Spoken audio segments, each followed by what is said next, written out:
Hello everyone, कैसे हो आप सब। तो फाइनली आज हम अपनी हिस्ट्री की शुरुआत करेंगे और आज हम अपनी क्लास 11th हिस्ट्री का पहला चैप्टर पढ़ेंगे जिसका नाम है राइटिंग एंड सिटी लाइफ। सबसे पहले मैं आपसे एक बहुत ही सिंपल सा सवाल पूछता हूँ, पर ध्यान से सोचिएगा कि आप जिस शहर या टाउन में रहते हो वहाँ मार्केट है, शॉप्स हैं, स्कूल्स हैं, गाड़ियाँ हैं और हर कोई अपना अलग अलग काम कर रहा है। अब जरा सोचिए कि दुनिया का सबसे पहला शहर यानी कि सिटी कहाँ बना होगा, और उससे भी इंटरेस्टिंग बात कि लोग लिखना कब और क्यों सीखे होंगे।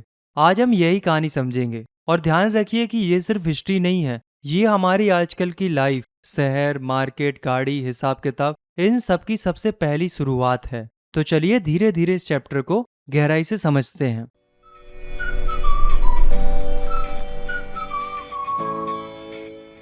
लेकिन शुरू करने से पहले एक बात समझना जरूरी है कि बहुत बहुत साल पहले इंसान के पास ना घर था, ना खेती थी, ना शहर थे। लोग जंगल और गुफाओं में रहते थे और अपना खाना प्लांट्स को इकट्ठा करके या शिकार करके लाते थे। ऐसे लोगों को हम हंटर गैदरर्स कहते हैं। फिर लगभग 10,000 साल पहले एक बड़ा चेंज आया। इंसान ने एग्रीकल्चर यानी कि खेती करना सीखा। अब वो सिर्फ प्लांट्स नहीं ढूंढता था, अब वो उन्हें खुद उगाने लगा था। और यहीं से सब कुछ बदल गया। क्यों? क्योंकि जब आप खेती करते हो तो फसल पकने में टाइम लगता है, तो उसके लिए आपको एक जगह पर टिकना पड़ता है। इसलिए इंसान ने एक जगह पर टिक कर रहना शुरू किया। पक्के घर बनाए, मिट्टी के बर्तन बनाए और धीरे धीरे कॉपर और टिन जैसे मेटल्स का इस्तेमाल करना सीखा। और धीरे धीरे यही छोटी छोटी कम्युनिटीज बड़ी होती गई। ट्रेड बढ़ने लगा, लोग आने जाने लगे और इसी रास्ते पर चलते चलते इंसान पहुंचा दुनिया के सबसे पहले शहरों तक। और वो शहर कहाँ बने? एक ऐसी जगह जिसका नाम है मेसोपोटामिया। मतलब मेसोपोटामिया एक जगह थी जहां अलग अलग शहर पहली बार बनना शुरू हुए थे। तो चलिए वहीं चलते हैं। तो सबसे पहले हम समझते हैं कि ये मेसोपोटामिया है क्या। तो मेसोपोटामिया एक लैंड थी जो दो नदियों के बीच में बसी थी, यूफ्रेटस और तिग्रिस। आज इस जगह को हम इराक कहते हैं। अब ये नाम आया कहाँ से? तो ये एक ग्रीक वर्ड है। मेसोस का मतलब होता है बीच में और पोटामोस का मतलब होता है नदी। तो मेसोपोटामिया का मतलब हुआ दो नदियों के बीच की जमीन। नाम सुनते ही पता चल जाता है कि ये जगह पानी और नदियों के साथ जुड़ी हुई थी। और याद रखिए कि पानी इस पूरी कहानी का हीरो है। अब एक बात समझ लीजिए कि ये लैंड हमेशा एक ही नाम से नहीं जानी गई। शुरू में खास करके साउथ का अर्बन हिस्सा सुमेर और अक्कड़ कहलाता था। फिर 2000 BCE के बाद जब बेबीलोन एक बड़ा सिटी बन गया तो सदर्न रीजन को बेबीलोनिया कहा जाने लगा। और 1100 BC के आसपास जब एस्ट्रियन ने नॉर्थ में अपना किंगडम बनाया तो उस इलाके का नाम पड़ गया एस्रिया। यानी कि तीन नाम, सुमेर, अक्कड़, फिर बेबीलोनिया, फिर एस्रिया। ठीक इसी तरीके से लैंग्वेज भी बदलती रही। सबसे पहली लैंग्वेज थी सुमेरियन, फिर लगभग 2400 BC के आसपास अक्केडियन आने लगी और फिर 1400 BC के बाद अरेमिक लैंग्वेज भी आई। ये वो लैंग्वेज है जो आज भी इराक के कुछ हिस्सों में बोली जाती है। तो इस बात का ध्यान रखना कि मेसोपोटामिया एक ही जगह है, पर अलग अलग टाइम पर उसके अलग अलग नाम थे और अलग अलग लैंग्वेजेस थी। अब सवाल ये उठता है कि हमें ये सब पता कैसे चला। तो इसका जवाब है आर्कियोलॉजी, यानी कि पुरानी चीज़ों की खुदाई, जो यहाँ 1840s में शुरू हुई। वहाँ से हमें हजारों बिल्डिंग्स, स्टैचूज, टूल्स और सील्स मिले। लेकिन सबसे खास बात, हजारों रिटन टैबलेट्स भी मिली। और यही रीज़न है कि हम मेसोपोटामिया के बारे में इतना ज़्यादा जानते हैं।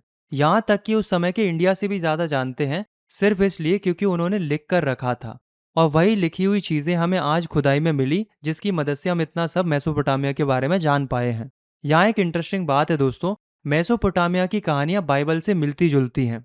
आपने फ्लड यानी कि बाढ़ की कहानी सुनी होगी, जिसमें नोहा नाम का एक व्यक्ति था जिसे गॉड ने भेजा था दुनिया को बचाने के लिए, क्योंकि एक भयंकर बाढ़ आने वाली थी जिसमें पूरी दुनिया तबाह होने वाली थी। तो नोहा ने एक आर्क बनाकर यानी कि एक नाव बनाई, जिसमें हर एक जानवर का एक एक जोड़ा बचाया, ताकि बाढ़ की वजह से ये दुनिया खत्म हो जाए तो उस पर फिर से जीवन शुरू किया जा सके। तो अब ध्यान से सुनना, बिल्कुल ऐसी ही कहानी मेसोपोटामियन ट्रेडिशंस में भी मिलती है। बस वहाँ के हीरो का नाम अलग था, जियो शूद्र या उत्नापिष्टम। इसका मतलब ये था कि कहानियां कहीं ना कहीं जुड़ी हुई थी। यही रीजन था कि यूरोप के लोग मेसोपोटामिया को अपनी पुरखों की जमीन की तरह देखते थे। मतलब वो कहते थे कि ये मेसोपोटामिया हमारी पुरखों की जमीन है। अब हम समझते हैं कि मेसोपोटामिया की जियोग्राफी यानी कि लैंड कैसी थी। तो मेसोपोटामिया की लैंड अलग अलग हिस्सों में बटी हुई थी। नॉर्थ ईस्ट में हरे भरे प्लेन्स थे जहां अच्छी बारिश होती थी, और यही कारण था कि यहाँ पर खेती की शुरुआत हुई लगभग 7000 से 6000 BCE के बीच। वही नॉर्थ की तरफ एक सूखा घास वाला मैदान था, जिसे स्टेप कहते हैं। यहाँ खेती से ज़्यादा जानवर पालना बेहतर था, इसलिए यहाँ के लोग जानवर पाला करते थे। और साउथ में था एक बड़ा डेजर्ट, यानी कि एक रेगिस्तान। अब यहाँ एक इंटरेस्टिंग बात है दोस्तों, दुनिया के सबसे पहले शहर और पहली राइटिंग की शुरुआत इसी सूखे रेगिस्तान से हुई थी। अब जरा सोचिए कि भला इस रेगिस्तान में शहर कैसे बसा होगा। तो दोस्तों ये एक सबसे मजेदार पजल है, और इसका जवाब है नदियाँ, यूफ्रेटस और तिग्रिस। ये नदियाँ नॉर्थ के पहाड़ों से निकलती हैं और अपने साथ सिल्ट लाती हैं, यानी कि बारीक बारीक उपजाऊ मिट्टी लाती हैं। तो जब इन नदियों में फ्लड आती है या इनका पानी खेतों में छोड़ा जाता है, तो जमीन पर एक फर्टाइल मिट्टी की लेयर जम जाती है। तो बस इसी सिल्ट ने रेगिस्तान की इस सूखी जमीन को इतना उपजाऊ बना दिया कि वहाँ वीट, वार्ले, पीस और लेंटिल्स की खेती होने लगी। और कमाल की बात यह है दोस्तों कि इतनी अच्छी खेती होने लगी थी कि सारी पुरानी सिविलाइजेशंस में, यहाँ तक कि रोमन एम्पायर में भी, सदर्न मेसोपोटामिया सबसे ज़्यादा प्रोडक्टिव था। और ये तब हो रहा था जब वहाँ बारिश होती ही नहीं थी। सिर्फ नदी के पानी और मिट्टी के भरोसे इतनी ज़्यादा समृद्धि आ रही थी। लेकिन एक बात ध्यान रखना, ये मत सोच लेना कि ये शहर सिर्फ खेती से अमीर बना था। और भी कई सारे फैक्टर्स थे। चलिए वो सारे फैक्टर्स को एक एक करके समझते हैं। पहला फैक्टर था अर्बनिज्म। अब एक बहुत ज़रूरी चीज़, शहर का मतलब सिर्फ ये नहीं होता कि वहाँ बहुत सारे लोग रहते हों। सिर्फ ज़्यादा पॉपुलेशन से कोई शहर शहर नहीं बनता। तो फिर शहर बनता कैसे है? तो ध्यान से सुनना। शहर तब बनता है जब लोग सिर्फ खाना उगाने तक ही सीमित नहीं रहते, बल्कि दूसरे काम भी करने लगते हैं, जैसे कि ट्रेड, मैन्युफैक्चरिंग और सर्विसेज। और सबसे इम्पोर्टेंट, शहर में हर एक बंदा अपना एक खास काम करता है और बाकी चीज़ों के लिए दूसरों पर डिपेंड करता है। एक सिंपल से एग्जाम्पल से समझते हैं। मान लीजिए एक आदमी सुंदर स्टोन सील्स बनाता है। उसे ये काम अच्छे से आता है, लेकिन उसे सील बनाने के लिए ब्रॉन्ज टूल्स चाहिए जो वो खुद नहीं बना सकता, और उसे रंगीन पत्थर चाहिए जो काफ़ी दूर से आते हैं। दूसरी तरफ ब्रॉन्ज टूल्स बनाने वाला खुद कभी कॉपर और टिन लेने नहीं जाता, वो भी दूसरे पर ही डिपेंड रहता है। यानी कि हर एक व्यक्ति एक दूसरे पर निर्भर है। इसी को कहते हैं डिवीजन ऑफ लेबर, यानी कि काम का बंटवारा। और यही शहर की सबसे बड़ी पहचान होती है।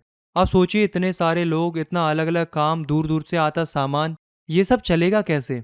इसके लिए चाहिए एक सिस्टम, एक ऐसा सोशल ऑर्गेनाइजेशन जिसकी मदद से ये सब काम इजीली हो सके।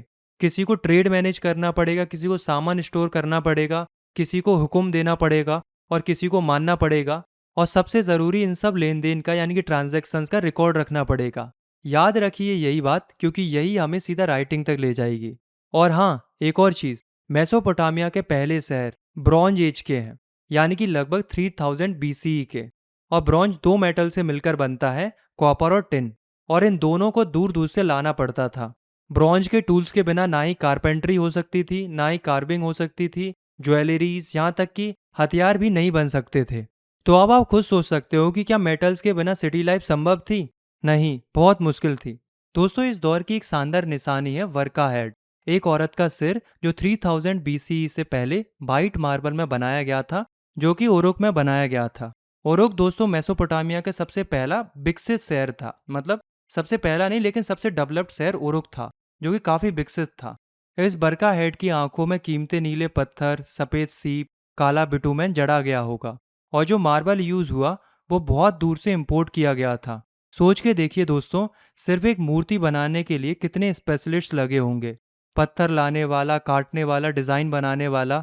और यही तो सिटी लाइफ है। यही तो एक एग्जाम्पल है जो ये बताता है कि उस समय ये शहर कितना डेवलप था। अब दोस्तों अगला जो क्वेश्चन आता है वो ये है कि सामान कहाँ से आता था, यानी कि मेसोपोटामिया में ट्रेड की ज़रूरत क्यों पड़ी। तो देखो, अब एक इंटरेस्टिंग प्रॉब्लम समझो। मेसोपोटामिया में खाना तो बहुत था, लेकिन मिनरल्स बहुत कम थे। वहाँ ना अच्छे पत्थर थे कि उनसे टूल्स बना सके, ना ही अच्छी लकड़ी थी कि काट और बोर्ड बना सके, और ना ही मेटल्स थे। तो सवाल ये आता है कि फिर काम कैसे चलता था? तो जवाब है ट्रेड से।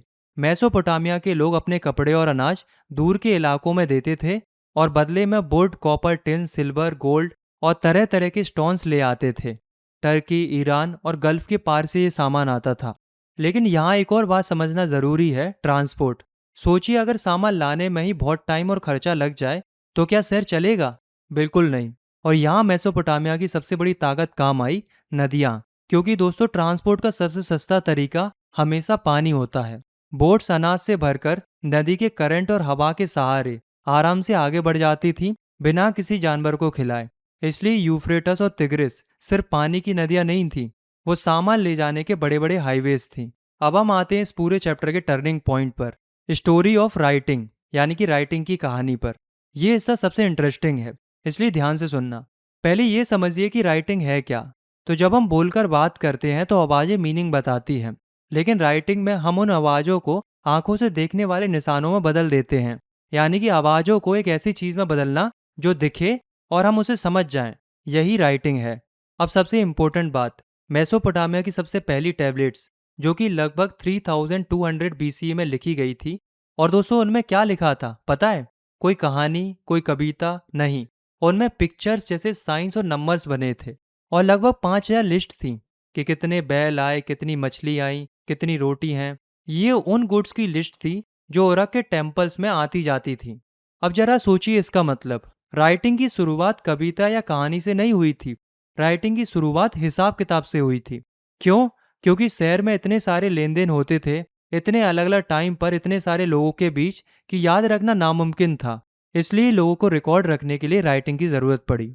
यानी कि पहले शहर बना, फिर उसके हिसाब के लिए राइटिंग आई। और ये पॉइंट बहुत खास है दोस्तों, जरूरत ने राइटिंग को जन्म दिया। अब हम देखते हैं कि लोग लिखते कैसे थे। तो वो गीली मिट्टी की टेबलेट पर लिखते थे। तो एक स्क्राइब होता था, यानी कि लिखने वाला एक व्यक्ति होता था जो पहले मिट्टी को गीला करता था, उसे स्मूथ करता था और एक सरकंडे के तीखे सिरे से उस पर निशान बनाता था। और जब तक मिट्टी गीली होती थी तब तक उस पर निशान बन जाता था। जैसे ही वो सूख जाती थी वैसे ही वो कठोर हो जाती थी। और ये निशान खील की शेप के होते थे, यानी कि कुछ इस प्रकार के। इसलिए इन्हें क्यूनीफॉर्म कहते हैं। लैटिन में क्यूनियस का मतलब है खील। दोस्तों यहाँ एक इंटरेस्टिंग बात यह है कि टैबलेट्स अगर एक बार सूख गई तो सूखने के बाद उस पर नया निशान नहीं दबाया जा सकता था। इसका मतलब ये था कि हर एक छोटी से छोटी ट्रांजैक्शन के लिए एक अलग टैबलेट चाहिए होती थी। इसी वजह से मेसोपोटामिया की ज़मीन में हमें ये टैबलेट हज़ारों में मिली है। और ध्यान दीजिए इस टाइमलाइन पर, लगभग 2600 BCE तक ये राइटिंग पूरी तरह से क्यूनिफॉर्म बन चुकी थी। और लैंग्वेज थी सुमेरियन। फिर 2400 BCE के बाद अक्केडियन आ गई। और सबसे हैरान करने वाली बात, ये क्यूनिफॉर्म राइटिंग अक्केडियन में पहली सेंचुरी सी तक चलती रही, यानी कि 2000 साल से भी ज़्यादा। एक ही राइटिंग सिस्टम 2000 साल तक, सोच के देखो दोस्तों। अब दोस्तों क्वेश्चन ये आता है कि मेसोपोटामिया में लिखना इतना मुश्किल क्यों था? तो उसका फैक्टर थी लिटरेसी। दोस्तों क्यूनिफॉर्म का हर साइन इंग्लिश के अल्फ़ाबेट जैसा नहीं था। इंग्लिश में ए लेटर की एक आवाज़ है, एम लेटर की एक आवाज़ है, लेकिन क्यूनिफॉर्म में एक साइन एक पूरा सिलेबस बताता था। इसका नतीजा क्या हुआ? इसका मतलब स्क्राइब को सिर्फ 26 लेटर्स नहीं, सैकड़ों साइंस याद रखने पड़ते थे। और उसके ऊपर उसे इतनी जल्दी लिखना पड़ता था कि गीली टैबलेट सूखने से पहले पूरा लिख जाए। इसलिए मेसोपोटामिया में बहुत ही कम लोग पढ़ लिख सकते थे। ये इतनी मुश्किल और खास बात थी दोस्तों कि अगर कोई किंग पढ़ लिख सकता था ना, तो वो अपनी इंस्क्रिप्शंस में, यानी कि अपने वर्णन में, इसका जिक्र प्राउड के तौर पर करता था, जैसे ये कोई बड़ी अचीवमेंट हो। इससे आप समझ सकते हो कि उस समय पर पढ़ना कितनी रेयर चीज थी। Writing, trade and king. अब सिटी ट्रेड और राइटिंग का रिश्ता एक बहुत ही सुंदर कहानी से समझते हैं। ये कहानी है एनमेरकर की, जो ओरक का एक बहुत ही पुराना राजा था। अब जो ओरक था वो मेसोपोटामिया में इतना खास शहर था कि उसे सिर्फ द सिटी, यानी कि शहर कहकर बुलाया जाता था। मतलब लोग कहते थे कि हम कहाँ जा रहे हैं, हम द सिटी जा रहे हैं। उन्हें ओरक भी नहीं कहना पड़ता था और लोग समझ जाते थे कि वो ओरक जा रहे हैं। तो वहाँ का एक पुराना राजा था एनमेरकर। तो उसकी कहानी कुछ ऐसी है कि एनमेरकर को अपने टेम्पल को सजाने के लिए लापिस लजूली, एक कीमती नीला पत्थर और कीमती मेटल्स चाहिए थे। ये चीजें बहुत दूर एक देश अरट्टा में मिलती थीं। इसलिए उसने अपना मैसेंजर अरट्टा के चीफ के पास भेजा और कहा कि भाई साहब हमें ये सामान चाहिए, भिजवा दो। ये मैसेंजर 5 6 7 पहाड़ पार करता गया, बार बार आता जाता रहा राजा के संदेश को लेकर। लेकिन अरट्टा का चीफ लापिस लजूली या सिल्वर देने को तैयार ही नहीं था। आखिर में इतनी बार बोलते बोलते मैसेंजर इतना थक गया कि उससे सारे संदेश आपस में गड़बड़ हो गए, वो सब भूल गया। तब एनमेरकर ने क्ले टैबलेट उठाई और शब्दों को लिख दिया। और कहानी कहती है कि उस दिन से पहले कभी किसी ने मिट्टी पर शब्द लिखे ही नहीं थे। तो कहीं ना कहीं ये कहानी ये सारा करती है कि एनमेरकर ने ही राइटिंग की शुरुआत की थी। लेकिन दोस्तों इस कहानी को बिल्कुल सच मत मानिए, लेकिन इससे गहरी बात समझ आती है कि मेसोपोटामिया के लोगों की सोच में राजा ही ट्रेड और राइटिंग दोनों को चलाता था। और एक और बात समझ आती कि राइटिंग सिर्फ संदेश भेजने का जरिया नहीं थी, वो उनकी अर्बन कल्चर की शान की निशानी भी थी। अब हम समझते हैं urbanization in southern Mesopotamia, temples and kings. मतलब अब हम समझते हैं कि सदर्न मेसोपोटामिया में शहर असल में बड़े कैसे हुए। तो मेसोपोटामिया में सेटलमेंट्स यहाँ लगभग 5000 बीसी से बनने लगे थे, यानी कि शहर बनने शुरू हो गए थे। और उसकी दो मेन वजह थी, पहला टेम्पल और दूसरा किंग। चलिए दोनों को समझते हैं। पहले टेम्पल को समझते हैं। तो सबसे पुराना नोन टेम्पल लगभग 5000 बीसीई का है, जो कच्ची ईंट की एक छोटी सी सराइन था। टेम्पल को भगवान का घर माना जाता था, जैसे ओरका मून गॉड या इनन्ना जो लव और वॉर की गॉडेस थी। लोग वहाँ ग्रेन, कर्ड और फिश चढ़ाते थे। कुछ टेम्पल्स के फर्श पर तो मछली की हड्डियों की एक मोटी लेयर तक मिली है। लेकिन धीरे धीरे ये टेम्पल सिर्फ पूजा की जगह नहीं रहा। वहाँ तेल निकालना, अन्न पीसना, कपड़े बुनना, ये सब भी होने लगा था। टेम्पल ग्रेन और जानवरों का हिसाब रखने लगा, मर्चेंट्स को काम पर रखने लगा। यानी कि टेम्पल शहर का सबसे बड़ा इंस्टीट्यूशन बन गया, एक तरह का इकोनॉमिक सेंटर बन गया। अब दूसरी वजह थी किंग। ये समझना इंटरेस्टिंग है। मेसोपोटामिया में पानी को लेकर अक्सर झगड़े होते थे। जो लोग नदी के ऊपरी हिस्से पर रहते थे वो सारा पानी खेतों में मोड़ लेते थे, और नीचे वालों को कुछ नहीं मिलता था। इसी की वजह से वॉरफेयर यानी कि लड़ाइयाँ होती थीं। अब जो चीफ इन लड़ाइयों में जीत जाता था वो लूट अपने लोगों में बांटकर उन्हें खुश करता था। धीरे धीरे ये चीफ्स अपनी कीमती लूट भगवानों को चढ़ाने लगे, टेम्पल सजाने लगे और टेम्पल की वेल्थ का हिसाब रखने लगे। और इसी से उन्हें किंग का ऊंचा स्टेटस और लोगों पर हुक्म चलाने का अथॉरिटी मिला। अब एक साइकिल समझिए। किंग चाहता था कि लोग उसके आसपास रहें ताकि जरूरत पड़ने पर आर्मी जल्दी बन जाए और लोग भी सेफ रहें। इसी वजह से लोग गांव को छोड़कर शहर में आने लगे। ओरोक इसका सबसे बड़ा एग्जाम्पल है। लगभग 3000 बीसीई के आसपास ओरक बढ़कर 250 हेक्टेयर्स का हो गया, जो बाद में बनने वाले मोहनजोदाड़ो से भी 2 गुना ज्यादा बड़ा था। और 2800 बीसीई तक ये 400 हेक्टेयर तक फैल गया। साथ ही आसपास के दर्जनों छोटे छोटे गांव खाली हो गए, क्योंकि सब लोग शहर में आ गए थे। तो अब समझे कि इसी द सिटी का दर्जा क्यों मिला था। भले ही शहर बनना 5000 बीसी से शुरू हो गए थे, एक प्रॉपर डेवलप्ड शहर हम उस समय का इसे ही कह सकते हैं। अब दोस्तों एक और इम्पोर्टेंट बात ध्यान दीजिए। इतने बड़े टेम्पल और बिल्डिंग्स को बनाने के लिए हजारों लोगों को काम पर लगाया जाता था। वॉर में पकड़े गए लोग और लोकल लोग टेम्पल्स के लिए काम करते थे और बदले में उन्हें राशन मिलता था। दोस्तों एक एस्टीमेट कहता है कि एक ही टेम्पल को बनाने में 1500 आदमियों को दिन के 10 घंटे काम करते हुए 5 साल लगे थे। सोच के देखो दोस्तों, एक मंदिर को बनाने के लिए 5 साल लगे थे, जिसमें 1500 लोग काम करते थे, वो भी दिन के 10 घंटे। और दोस्तों इसी दौर में लगभग 3000 बीसीए के आसपास नए इन्वेंशंस भी आए, जैसे ब्रॉन्ज टूल्स, ब्रिक कॉलम्स और सबसे खास दी पॉटर्स व्हील, यानी कि कुम्हार का चक, जिससे एक साथ दर्जनों एक जैसे पॉट्स बनाए जा सकते थे। अब दोस्तों एक छोटी सी चीज़ है पर बहुत ही इंटरेस्टिंग है, सील। जैसे वो सील ठोकते हैं ना, वही वाली सील। तो मेसोपोटामिया में बेलन जैसे गोल स्टोन सील्स होते थे, जिनके बीच में छेद होते थे। इन्हें गीली मिट्टी पर लुढ़का दिया जाता था, जिससे एक लगातार पिक्चर बन जाती थी। और कभी कभी इन पर ऑनर का नाम या उसकी पोजीशन भी छपी होती थी। तो अब ये काम कैसे आता था। मान लीजिए आपने कोई सामान का पैकेज बांधा या किसी पॉट का मुंह बंद किया, तो आप उस पर गीली मिट्टी लगाकर अपना एक सील लुढ़का देते। तो अब अगर कोई इसे खोलता तो उसे पता चल जाता कि किसी ने इसके साथ छेड़छाड़ की है। और जब सील किसी लेटर पर लगता तो वो उस बात की निशानी बन जाता था कि ये लेटर असली है। यानी कि सील एक तरह का सिग्नेचर और लॉक दोनों था, और एक सिटी ड्वेलर की पहचान था। Life in the city.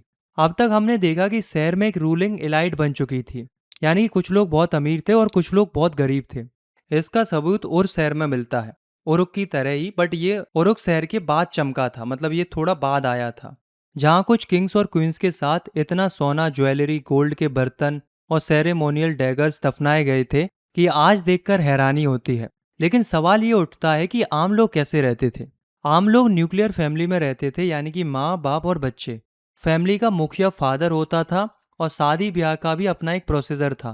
पहले दोनों परिवार राजी होते थे, फिर गिफ्ट्स एक्सचेंज होते थे, साथ ही खाना खाते थे और टेम्पल्स में ऑफरिंग्स देते थे। और शादी के टाइम पर ब्राइड को उसके फादर की तरफ से इनहेरिटेंस का हिस्सा मिलता था। अब चलिए उर शहर को देखते हैं। बताया ना उर शहर क्या था। और एक शहर था जो कि बाद में चमका था, उरुक के बाद नोटिस हुआ था। मतलब इस शहर को आर्कियोलॉजिस्ट ने 1930s में खोदा था। और यहाँ एक इंटरेस्टिंग बात सामने आती है कि उर की गलियां सकरी और टेढ़ी मेढ़ी थी। इतनी सकरी की गाड़ियां कई घरों तक पहुंच ही नहीं सकती थी।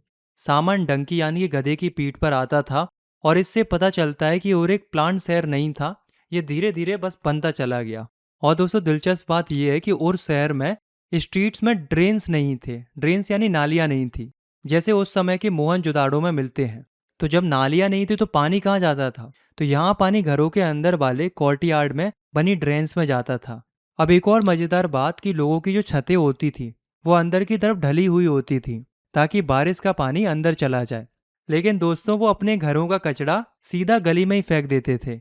इससे गलियों का लेवल धीरे धीरे उठता गया और लोगों को अपने घरों की दहलीज भी बार बार उठानी पड़ती थी, ताकि कीचड़ अंदर ना आ जाए। और दोस्तों यहाँ भी सुपरस्टिशंस भी होते थे, जिसका जिक्र और की ओमन टैबलेट्स में मिलता है। और दोस्तों ये काफ़ी फनी है। जैसे अगर घर की दहलीज ऊंची हो जाए तो इससे बेल्ट आती है। तो लोग जानबूझ के अपने घर की दहलीज को बहुत ऊंचा करते थे, मतलब बहुत कचरा फेंकते थे ताकि वो अपनी दहलीज को और ऊंचा कर सकें। अगर घर का दरवाजा किसी दूसरे घर की तरफ ना खुले तो घर लक्की है। और सबसे मज़ेदार, अगर घर का मेन दरवाजा बाहर की तरफ खुले अंदर की बजाय, तो माना जाता था कि घर की वाइफ अपने हस्बैंड के लिए मुसीबत बनेगी। शायद ये मेरे हिसाब से उस वक्त इसलिए होता था कि गली सकरी होती थी, तो अगर लोग बाहर की तरफ गेट खोलेंगे तो गली ब्लॉक हो जाएगी। तो इसलिए उन्होंने बहाना सोचा क्यों ना ऐसा सुपरस्टिशंस बना देते हैं कि अगर दरवाज़ा अंदर की तरफ खुलेगा तभी वाइफ मुसीबत नहीं बनेगी। अब आई डोंट नो कि क्या था। तो इन छोटी छोटी बातों से ये पता चलता है कि ये लोग बिल्कुल हमारी तरह ही इंसान थे, अपनी मान्यताओं के साथ। तो अभी तक हमने दो शहरों की कहानी पढ़ ली। पहले हमने शुरुआत में ओरक के बारे में देखा था, फिर हमने उर के बारे में भी देखा थोड़ा। अब हम एक नए शहर के बारे में पढ़ते हैं जो कि है मारी, जो कि एक बिल्कुल अलग तरह का शहर था। मारी शहर जो 2000 BC के बाद एक रॉयल कैपिटल के रूप में उभरा। ये शहर यूफ्रेटस के किनारे था, लेकिन सदर्न प्लेन्स के काफ़ी ऊपर बसा था। और ख़ास बात यह है दोस्तों, मारी ट्रेड के दम पर चला, खेती के दम पर नहीं। मतलब ये रॉयल कैपिटल के रूप में खेती के दम पर नहीं उभरा था, ये ट्रेड के दम पर उभरा था। कैसे उभरा था, चलो इसको पढ़ते हैं। तो दोस्तों देखो, यहाँ पर दो तरह के लोग रहते थे। पहले फार्मर्स यानी कि किसान, और दूसरे पेस्टोरलिस्ट यानी कि चरवाहे, जो जानवर पालते थे। इन दोनों का रिश्ता थोड़ा कॉम्प्लिकेटेड था। एक तरफ दोनों को एक दूसरे की ज़रूरत थी। चरवाहे किसान को जानवर, चीज़ और लेदर देते थे और बदले में अनाज लेते थे। चरवाहों के जानवरों की गोबर किसान के खेत के लिए बहुत काम आती थी, लेकिन दूसरी तरफ झगड़ा भी हो सकता था। सोचिए कि कोई चरवाहा अपने झुंड को किसी के खेत से ले जाए और फसल बर्बाद कर दे, तो लड़ाई पक्की थी। अब यहाँ एक बहुत ही सुंदर बात है। मेसोपोटामिया की हिस्ट्री में रेगिस्तान से नोमैडिक यानी कि घूमने वाले लोग बार बार आकर इन उपजाऊ इलाकों में बस जाते थे, जैसे अकेडियंस, एमोराइट्स, एसरियंस और अरामियंस। और कुछ तो इतने पावरफुल हो गए कि अपना राज भी स्थापित कर लिया। मारी के किंग्स असल में एमोराइट्स थे। उन्होंने अपने गॉड डैगन के लिए मारी में एक मंदिर भी बनाया। इसका मतलब मेसोपोटामियन सोसाइटी नए लोगों और नए कल्चर्स के लिए खुली हुई थी। और शायद इसी मिलावट ने इस सिविलाइजेशन को इतना वाइब्रेंट बनाया। अब मारी ट्रेड में इतना अहम क्यों था, इतना ज़रूरी क्यों था? तो इसका रीज़न है यूफ्रेटस। ये यूफ्रेटस पर एक परफेक्ट जगह पर था। साउथ और मिनरल रिच टर्की, सीरिया और लेबनान के बीच boat copper, tin, oil, wine, ये सब बोट्स में भर के यहीं से गुजरते थे। मारी के ऑफिसर्स हर बोट को रोकते थे, कार्गो चेक करते थे, और एक बोट में 300 वाइन के जार तक होते थे। और सामान की वैल्यू का लगभग 1/10वां हिस्सा यानी कि 10%, यानी 1/10 टैक्स लेकर बोट को आगे बढ़ने देते थे। सबसे इंपॉर्टेंट सामान था कॉपर और टिन। फैक्ट के लिए जान लो कि कॉपर साइप्रस आइलैंड से आता था। तो ध्यान देने वाली बात यह है कि मारी मिलिट्री में स्ट्रांग नहीं था, लेकिन अकेले ट्रेड की दम पर वो बहुत अमीर बन गया था। और इस शहर की शान था किंग जिमरी लिम का पैलेस, जो लगभग 1810 से 1760 BC तक राज करता था। ये महल इतना बड़ा था कि उसमें पूरे 260 रूम्स थे, और वो 2.4 हेक्टेयर्स में फैला था। ये सिर्फ राजा का घर नहीं था, बल्कि एडमिनिस्ट्रेशन का सेंटर था, और हाँ, प्रोडक्शन की जगह भी था। ये इतना फेमस था कि एक दूसरा राजा सिर्फ इसे देखने के लिए दूर नॉर्थ सीरिया से आया था। और एक और इंटरेस्टिंग डिटेल, इतने बड़े पैलेस में बाहर निकलने का सिर्फ एक ही दरवाजा था, नॉर्थ की तरफ। The story of Gilgamesh. अब दोस्तों, अब एक ऐसी कहानी है जो दिल को छू जाती है, और इससे पता चलता है कि मेसोपोटामियंस अपने शहरों से कितना प्यार करते थे। ये कहानी मिलती है गिलगैमेश एपिक के अंत में, जो पूरी 12 टैबलेट्स पर लिखी गई थी। गिलगैमेश उरक का एक महान राजा था, जो एनमेरकर के कुछ टाइम बाद आया था। वो एक बहादुर हीरो था जिसने दूर दूर तक जीत हासिल की थी। लेकिन जब उसका सबसे प्यारा दोस्त मर गया तो उसे बहुत बड़ा सदमा लगा। अब उसे एहसास हुआ कि एक दिन उसे भी मरना है। तो गिलगैमेश निकल पड़ा अमरता यानी कि इममॉर्टेलिटी का राज ढूंढने। उसने दुनिया को घेर कर बैठे हुए पानी तक को पार किया, मुश्किल सफर किया, लेकिन आखिर में वो फेल हो गया। मौत का राज उसे कहीं नहीं मिला। थका हारा वो वापस अपने शहर ओरक लौट आया। अब यहाँ कहानी का सबसे खूबसूरत हिस्सा आता है। गिलगैमेश ने खुद को तसल्ली कैसे दी।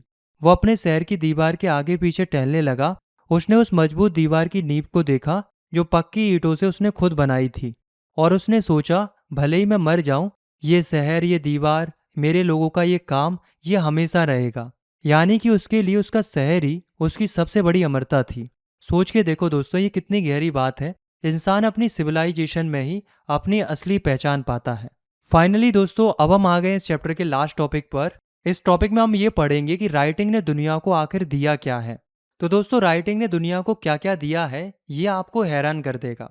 एक बात समझिए, कहानियां तो बोलकर भी आगे बढ़ सकती हैं, लेकिन साइंस के लिए लिखा हुआ होना जरूरी है, ताकि आने वाली पीढ़ियां उसे पढ़कर कुछ सीखें और उस पर काम कर सकें। और मेसोपोटामिया की सबसे बड़ी देन है मैथमेटिक्स और टाइम का हिसाब। हमें लगभग 800 बीसी की टैबलेट्स मिलती हैं, जिसमें मल्टीप्लिकेशन और डिवीजन्स टेबल्स हैं, स्क्वायर रूट हैं और इंटरेस्ट के कैलकुलेशंस भी हैं। उन्होंने तो 2 का स्क्वायर रूट तक निकाल लिया था, और वो आज के सही आंसर के बहुत ही करीब था। लेकिन सबसे मज़ेदार बात अब आती है। जरा अपनी घड़ी देखिए, एक साल में 12 महीने क्यों होते हैं? एक महीने में लगभग 4 वीक्स क्यों होते हैं? एक दिन में 24 घंटे क्यों होते हैं? और एक घंटे में 60 मिनट्स क्यों होते हैं? ये सब मेसोपोटामिया से ही आया है। ये हिसाब उन्होंने हजारों साल पहले बनाया था, और ये अलेक्जेंडर के बाद रोमन्स तक, फिर वर्ल्ड ऑफ इस्लाम तक, और फिर यूरोप तक पहुंचा, और आज सीधा आपकी घड़ी में बैठ गया। तो अगली बार जब आप टाइम देखो तो याद रखना कि ये गिनती हजारों साल पुरानी मेसोपोटामिया से आई है। और ये सब संभव हुआ है स्कूल्स की वजह से, जहाँ स्टूडेंट्स पुरानी टैबलेट्स पढ़ते थे और कॉपी करते थे। और कुछ लोग तो सिर्फ क्लर्क नहीं, बल्कि ऐसे स्कॉलर्स बनते थे जो अपने पूर्वजों के ज्ञान पर नया ज्ञान जोड़ते थे।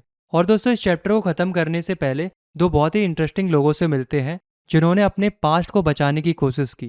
पहले थे असुर बेनीपाल, एक एसरियन किंग जिसने 668 से 627 बीसी तक राज किया। उसने अपनी कैपिटल निन्वे में एक पूरी लाइब्रेरी बनाई ताकि वो पुरानी टैबलेट्स ढूंढ सके, हिस्ट्री, एपिक्स, पोयम, सब कुछ। और सबसे खास बात, उसने ये सब कुछ सब्जेक्ट्स के हिसाब से अरेंज किया था, बिल्कुल आज की लाइब्रेरी की तरह। हर एक बास्केट पर एक लेबल होता था जिस पर लिखा होता था किस सब्जेक्ट पर कितनी टैबलेट्स हैं। उसकी इस लाइब्रेरी में लगभग 1000 टेक्स्ट थे, यानी कि लगभग 30,000 टैबलेट्स थी।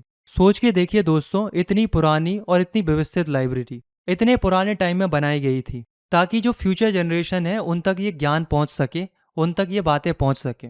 इसी तरीके से दूसरा इंटरेस्टिंग इंसान था नेबोनाइडस, बेबीलोन का आखिरी स्वतंत्र राजा। उसे एक धार्मिक काम के लिए ये जानना था कि बहुत पुराने जमाने में लोग कैसे लिखते थे, कैसे कपड़े पहनते थे। तो उसने क्या किया, उसने एक बहुत ही पुरानी स्टेल ढूंढी, यानी कि एक पत्थर की स्लैब जिस पर लगभग 1150 बीसीई की कार्व तस्वीर थी। और उसे देखकर समझा कि पुराने जमाने में चीजें कैसी थीं। एक बार तो उसके आदमी उसे सरगांव, अक्कड़ के एक महान राजा जो लगभग 2370 बीसीई में हुआ था, उसकी टूटी हुई स्टैचू भी ले आए। और नेबोनाइडस ने उसे रिपेयर करवाया, यानी कि उसने पुरानी निशानियों से ज्ञान लिया, बिल्कुल एक आर्कियोलॉजिस्ट की तरह, वो भी हजारों साल पहले। इन दोनों कहानियों से एक ही बात समझ आती है कि मेसोपोटामियंस अपने पास्ट को बहुत कीमती मानते थे। वो सिर्फ आगे नहीं बढ़ते थे, बल्कि पीछे मुड़कर अपनी विरासत को सहेजते भी थे। तो दोस्तों, आज हमने एक लंबी पर खूबसूरत कहानी साथ में देखी। हमने देखा कि कैसे इंसान जंगल से निकलकर पहले गांव, फिर शहर तक पहुंचे, और सबसे जरूरी, हमने समझा कि राइटिंग और सिटी लाइफ एक दूसरे से कितने गहरे जुड़े हुए हैं। शहर की जरूरत ने राइटिंग को जन्म दिया, और राइटिंग ने उस शहर की दुनिया को संभाला, मजबूत किया और अगली पीढ़ियों तक पहुंचाया। अब जरा सोचिए कि आप जो घड़ी देखते हो, जो मार्केट से गुजरते हो, जो स्कूल में लिखते पढ़ते हो, इन सब की नींव हजारों साल पहले 2 नदियों के बीच उस रेगिस्तान के किसी शहर में पड़ी थी। मेसोपोटामिया के लोगों की सबसे बड़ी देन उनके महल या सोने चांदी नहीं थे, उनकी सबसे बड़ी देन थी राइटिंग, जिसकी वजह से उनका ज्ञान आज भी हमारे पास है, और एक दूसरे के साथ जुड़कर ही अपनी असली कहानी लिखी है। यही इस चैप्टर का असली एसेंस है। और जैसे गिलगैमेश ने अपने शहर की दीवार में सुकून पाया था, वैसे ही इंसान ने हमेशा अपनी सभ्यता में, अपने ज्ञान में और एक दूसरे के साथ जुड़कर अपनी असली कहानी लिखी है। यही इस चैप्टर का असली एसेंस है। तो दोस्तों, पढ़ते रहो, सीखते रहो। मैं आपसे फिर मिलूंगा अगले चैप्टर में। जब तक के लिए ख्याल रखना अपना।